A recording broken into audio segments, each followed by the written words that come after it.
खबर देख रहे हैं आप और मैं हूं आपके साथ श्वेता दीक्षित। बुलेटिन की शुरुआत करेंगे बड़ी खबर के साथ, जहां योगी कैबिनेट की बैठक हुई में 30 प्रस्तावों पर मोहर लगी। तो वहीं अब एलडीए जेपीएनआईसी का संचालन करेगा। तो आपको बता दें कि जेपीएनआईसी को एलडीए को सौंपने पर मोहर लगाई गई।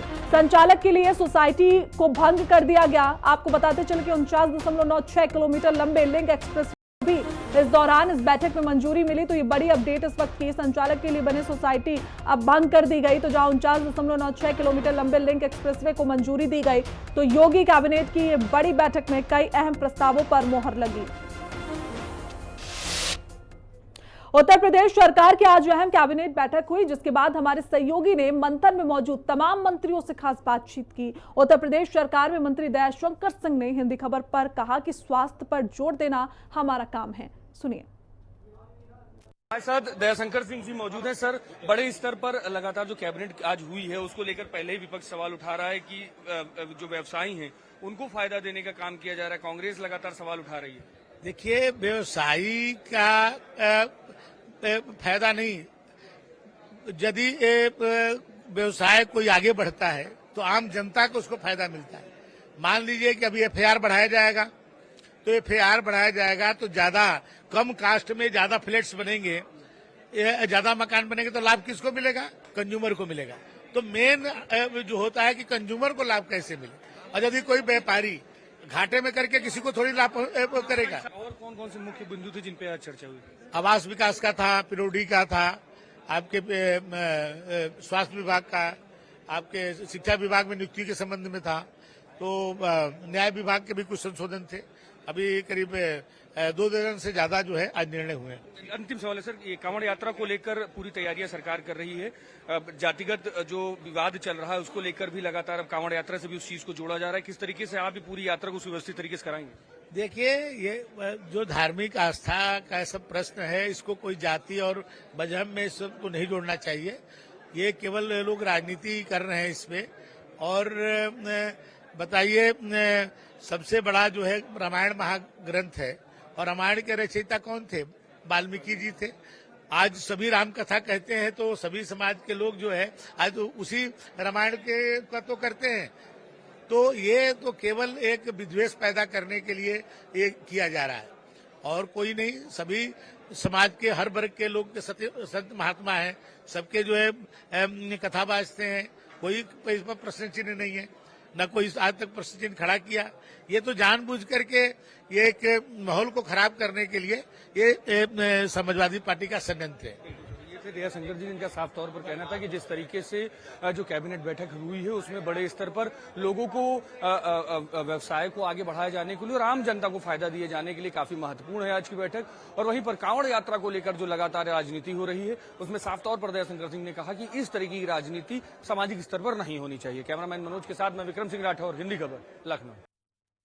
उत्तर प्रदेश सरकार की आज अहम कैबिनेट बैठक हुई है। इसमें उत्तर प्रदेश रोजगार मिशन के गठन को लेकर आज प्रस्ताव पास किया गया। हमसे बात करने के लिए श्रम मंत्री अनिल राजभर जी मौजूद हैं। सर, काफी महत्वपूर्ण ये माना जा रहा है, किस तरीके से महत्वपूर्ण है, उसमें क्या क्या होगा?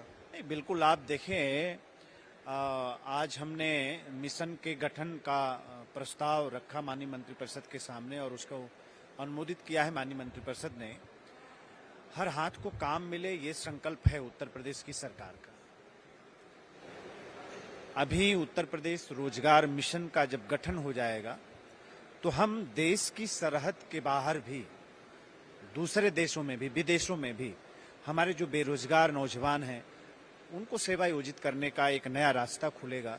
उनके लिए हम रोजगार खोजेंगे।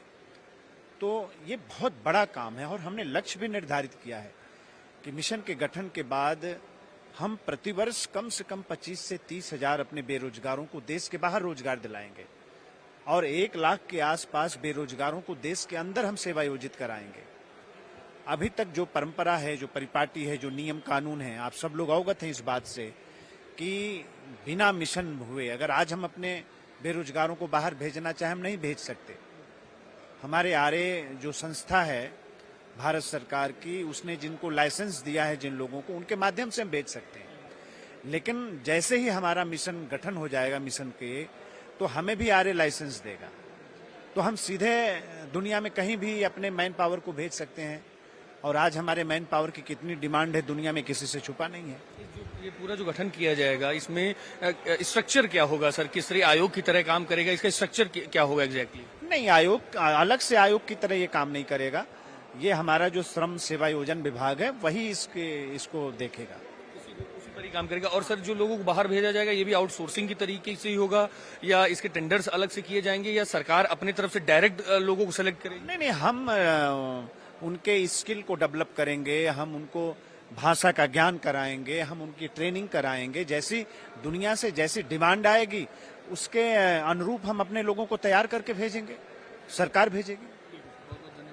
बात करने के लिए दिए थे अनिल राजभर जी ने साफ तौर पर बताया कि जिस तरीके से उत्तर प्रदेश में भी रोजगार दिए जाने के काम बड़े स्तर पर किया जा रहा है, तो ऐसे में अब सरकार रोजगार मिशन का गठन करने जा रही है, जिसके तहत अब जो उत्तर प्रदेश के बेरोजगार लोग हैं उनको पूरे विश्व में अलग अलग जगहों पर आरे के आधार पर नौकरी दिए जाने का काम उत्तर प्रदेश सरकार करेगी। कैमरामैन मनोज के साथ मैं विक्रम सिंह राठौर, हिंदी खबर, लखनऊ।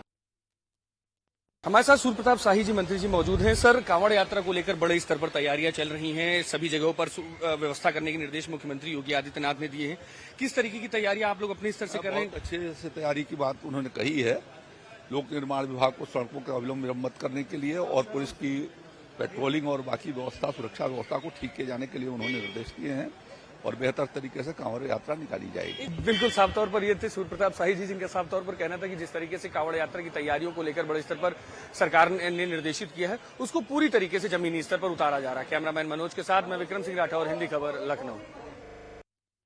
बात करेंगे उत्तर प्रदेश सरकार में मंत्री जेपीएस राठौर हमारे साथ मौजूद हैं। सर, जिस तरीके से कांवड़ यात्रा की शुरुआत हो रही है, लेकिन उससे पहले ही लगातार बयानबाजी और सियासत भी हो रही है। पहलगाम हमले की तुलना कहीं ना कहीं कांवड़ियों को लेकर के की जा रही है, क्या कहें? कहाँ पहलगाम की घटना, आतंकियों की घटना, विदेश से आए, पाकिस्तान से आए आतंकियों ने वो घटना दी, उसकी तुलना अगर कांवड़ यात्रा से करें तो आप सोचिए कि वो लोग कर क्या रहे हैं। क्या वो लोग पाकिस्तान की भाषा बोलना चाहते हैं? वो लोग आतंकवादियों के साथ खड़े हुए अपने आप को दिखाना चाहते हैं? और ये समाजवादी पार्टी के लोग या विपक्ष के लोग लगातार, इनको जनता की भावनाओं से कोई मतलब नहीं। इनको ये नहीं लग रहा है कि अगर उस बात को हम कहेंगे इस तरीके से उदाहरण के रूप में पहलगाम की घटना से जोड़कर, तो जो पहलगाम की घटना हुई है जिसने हमारे 140 करोड़ लोगों को, सबके मन को झकझोरने का काम किया है, उनको पीड़ा पहुंचाने का किया है, तो ऐसी आतंकी घटना को कांवड़ यात्रा से जोड़कर फिर से आप उनके जो चोट लगी थी उस पर अभी सही से मल्हम भी नहीं लग पाया, फिर से उस चोट को उकेरने का काम किया है।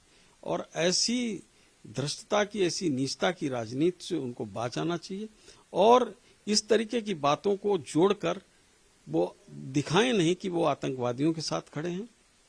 और जनता आगे आने वाले समय में इनको जवाब देगी, मुंहतोड़ जवाब देगी, करारा जवाब देगी।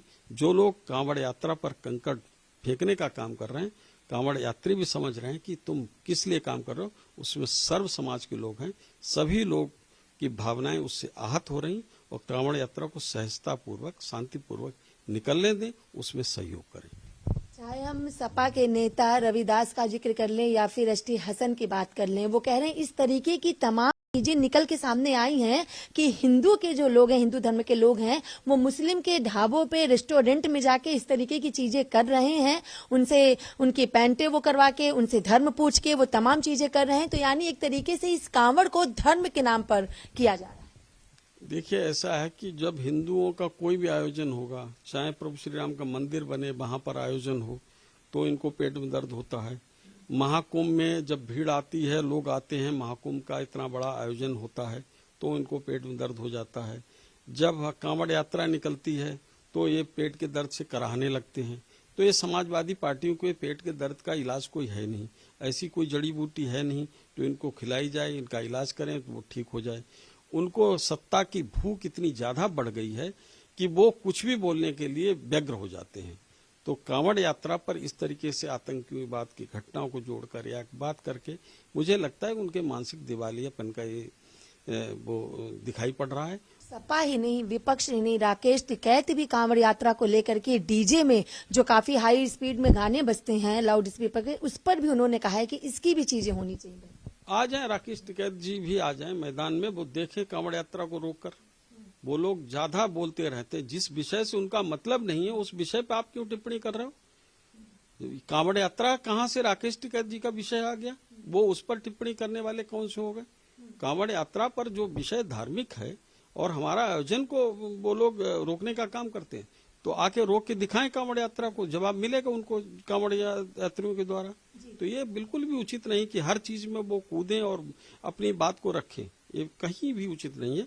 वो अपनी सबको अपनी अपनी मर्यादा में रहना चाहिए, अपनी अपनी मर्यादा में रह के अपना विषय रखें और सबकी बात सुनी जाती है। उनकी जब भी बातें हुई हमने सबने सुनी है और सबने समाधान भी निकाले हैं, लेकिन कांवड़ यात्रा उनका विषय नहीं, उस पर बोलना उनको उचित नहीं लगता। एक अंतिम सवाल, उत्तर प्रदेश से लेके उत्तराखंड तक का अगर जिक्र कर लें तो कहा जा रहा है कि सभी को अपने प्रतिष्ठानों यानी खान पान वाली जगहों पर फूड लाइसेंस की जो कॉपी है वो भी लगानी पड़ेगी।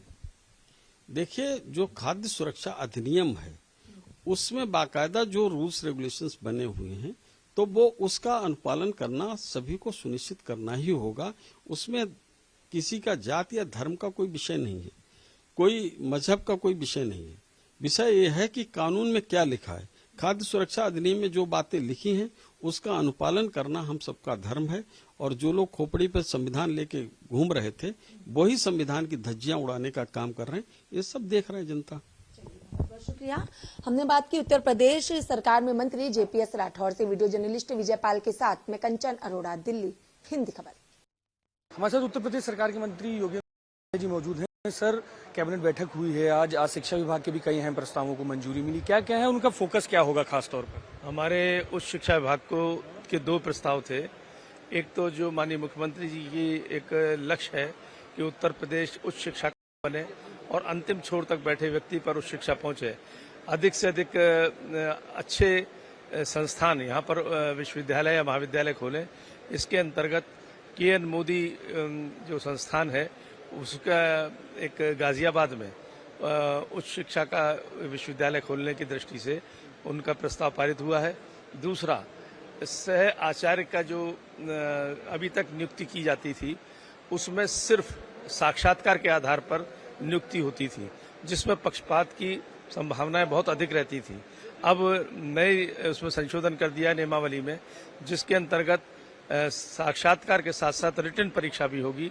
सब्जेक्टिव लिखित परीक्षा और साक्षात्कार, इन दोनों के अंक मिलाकर जो मेरिट बनेगी उसके आधार पर सह आचार्यों का चयन होगा।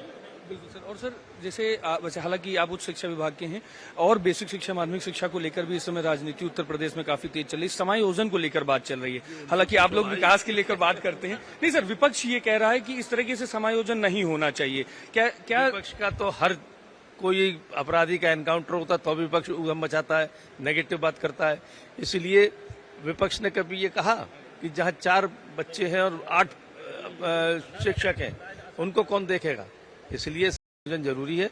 और बाकी चूंकि ये दूसरे विभाग का विषय है, आप उनसे प्रश्न ज्यादा अच्छा होगा। बहुत धन्यवाद। ये थे योगेंद्र उपाध्याय जी, ने साफ तौर पर बताया कि जिस तरीके से उत्तर प्रदेश में उच्च शिक्षा को बढ़ाए जाने के लिए योगी सरकार बड़े स्तर पर काम कर रही है। इस क्रम में आज 2 बड़े महत्वपूर्ण प्रस्तावों को उत्तर प्रदेश सरकार मंजूरी दी है। वहीं पर जो समायोजन को लेकर उत्तर प्रदेश में राजनीति चल रही है उसमें उन्होंने साफ तौर पर कहा कि विपक्ष भले ही हंगामा करे, लेकिन जिन जगहों पर 4 बच्चे और 8 टीचर हैं उन जगहों पर समायोजन होना बहुत जरूरी है। कैमरामैन मनोज के साथ मैं विक्रम सिंह राठौर, हिंदी खबर, लखनऊ। हमारे साथ मौजूद हैं उत्तर प्रदेश सरकार के मंत्री संजय निषाद जी। सर, आज बड़े स्तर पर कैबिनेट बैठक हुई। उससे पहले विपक्ष ने सवाल उठा दिया कि ये कैबिनेट जो है वो व्यवसायियों के लिए की जा रही है। JPNIC को लेकर ये चर्चा चल रही थी और JPNIC आज LDA को दे दिया गया है। किस तरीके से जवाब देंगे? विपक्ष कह रहा है कि इसीलिए विपक्ष सत्ता से बाहर है कि अगर LDA को भी व्यवसायी कहता है तो ये तो विकास का है ना, वो तो लखनऊ विकास प्राधिकरण है। अब विकास न हो, विकास को अगर बनिया कहेंगे तो क्या मतलब होगा। तो यही नहीं अंतर है विकास की से। भाई आज के दिन में उनके समय में उसकी कास्ट क्या थे, 3 बार रिवाइज हुई है और नतीजा क्या हुआ, पूरा नहीं हुआ। तो आज पूरा करके जनता को सौंपना आवश्यक है ना, तरीका यही है। तो आज के दिन में जो सिस्टम बना कि नहीं, इसको जनता को जल्दी सौंपा जाए और जिस उद्देश्य के लिए बना था वो पूरा उसके लिए किया गया कैबिनेट। अखिलेश यादव लंबे समय से ये बात कह रहे थे, ऐसा नहीं लग रहा कि बड़ी देर हो गई? 8 साल हो गए, 8 साल से आपकी सरकार है, वो तो 2017 से कह रहे हैं कि JPNIC पूरा करो, JPNIC पूरा करो। 8 साल क्यों लग गए फिर? इसलिए कि जितने बनना है उससे 10 गुना ज्यादा अगर राम रखेंगे तो जनता का पैसा ऐसे थोड़ी बर्बाद किया जाए। आखिर जनता के पैसे और जनता के भविष्य का अभिभावक राजनीति है ना।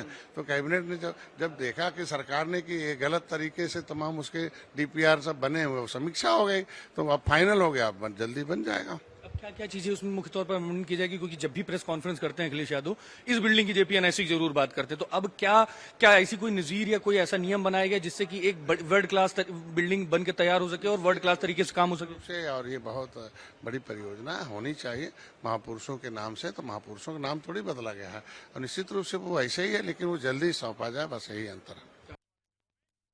कांवड़ यात्रा को लेकर बड़े स्तर पर तैयारियां हो रही हैं, लगातार अलग अलग जगहों पर अगर कहा जाए विपक्षी तौर पर तो विरोध भी हो रहा है। किस तरीके से देखते हैं सर इसको? ये कांवड़ यात्रा उत्तर प्रदेश की नहीं, देश की एक पवित्र यात्रा है और गंगा मैया जीवनदायिनी है।